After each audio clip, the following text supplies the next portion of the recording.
একটা জনপদ, পৃথিবীর সবচেয়ে বড় শরণার্থী শিবির।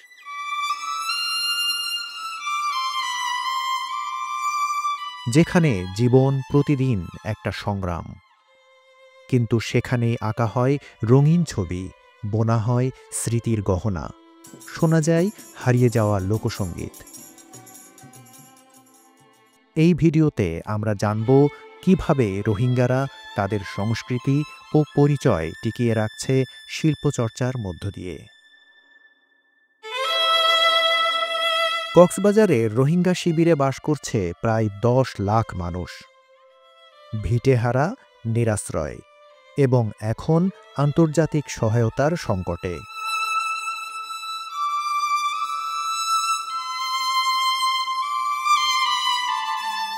এই বাস্তবতার মাঝেও কিছু রোহিঙ্গা নারী পুরুষ গড়ে তুলেছেন এক অন্যরকম প্রতিরোধ, শিল্প, গান, গল্প আর কারুশিল্পের মধ্য দিয়ে। রোহিঙ্গা কালচারাল মেমোরি সেন্টার একটি ছোট্ট ঘর, কিন্তু অনেক বড় অর্থে সমৃদ্ধ। এখানে বাচ্চারা শিখছে পেইন্টিং, বুনন, গান, আর টিকিয়ে রাখছে তাদের পরিচয়ের টুকরো টুকরো রং। সহায়তা কমে যাচ্ছে, খাবার, ঔষধ, আশ্রয়ের সংকট বাড়ছে। তবুও থেমে নেই ছবি আঁকা, গান গাওয়া, মনে রাখা নিজের শেকড়কে। Like mud host wheels in the hill region, elevated host wheels in the lowland areas, and tours to the good host. So we have other many of the children, most of them growing in the tent. So this initiative help them to understand and give their traditional to look for that as you can see. Thank you. So fondant tools.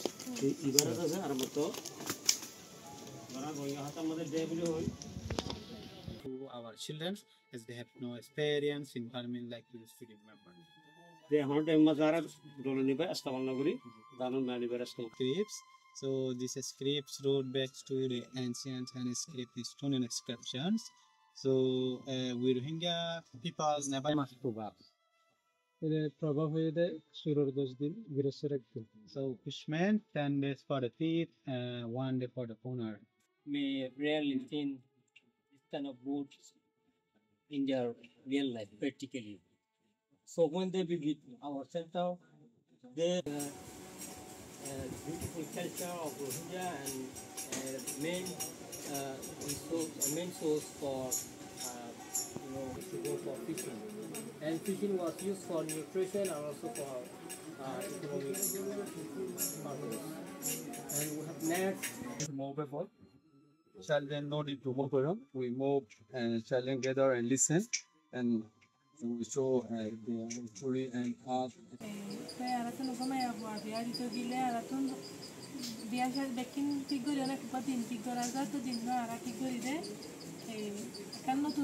গান বাজনা খোল বাজা দুরুস কুরা দে বউরে আরাতন jewellery কি গিদি অনেক সাজায় দেখায় last আরাতন কালকি গরিও তো ভালো কাজ করে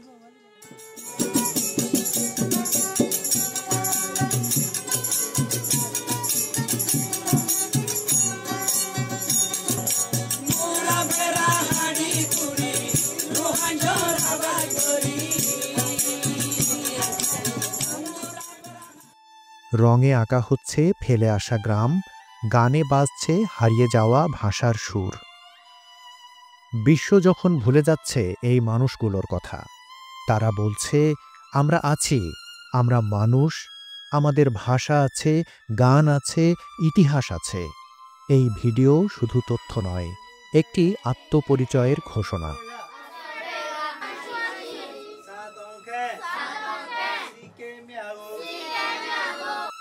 শিল্প মানে কেবল রং তুলির খেলা নয়, এটি ট্রমা থেকে মুক্তির পথ।